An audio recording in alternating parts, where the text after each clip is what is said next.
They looked like the perfect family, smiling faces, adorable children, a beautiful home in suburban Colorado.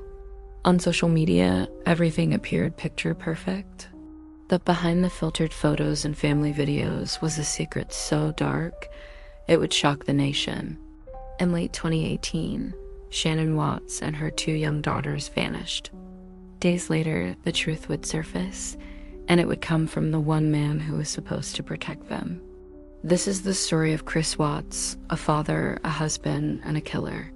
On the morning of August 13th, 2018, Shannon Watts was dropped off at her Frederick, Colorado home by a friend after returning from a business trip.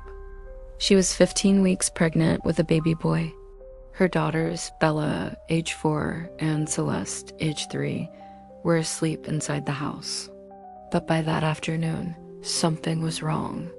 Shannon missed a doctor's appointment. She wasn't answering calls or texts. Her car was still in the garage. Her shoes, the ones she always wore, were still by the door. Her purse, phone, and keys, all left behind. Her friend called police, and the search began. Chris Watts appeared calm, too calm. He gave interviews, pleaded for their return, and said he just wanted his family back. But his eyes told another story. The media jumped on the story. Videos showed Chris speaking to news outlets, his arms folded, his voice flat. If you're out there, just come back. If somebody has her, just bring her back. But something felt off. Body language experts and armchair detectives online noticed his strange behavior, lack of emotion, unusual word choices, and no visible grief.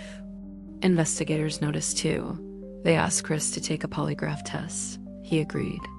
He failed. With the walls closing in, investigators brought in Chris' father. It was in that moment, in a quiet interrogation room, that Chris finally broke. But what he said next shocked even the most seasoned detectives. Chris claimed he had killed Shannon, but not before she had strangled their daughters, he said. Police didn't buy it, and neither did the public. Finally, Chris Watts confessed to everything. He had murdered Shannon in their bed after an argument, and then smothered his 2 daughters in the back of his truck on the way to an oil site where he worked.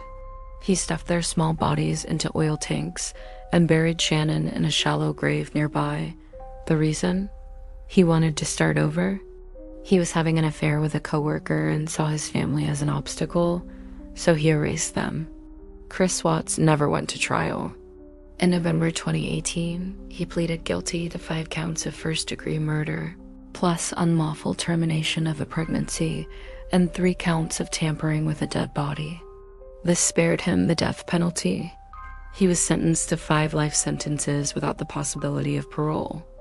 During sentencing, Shannon's family spoke through tears.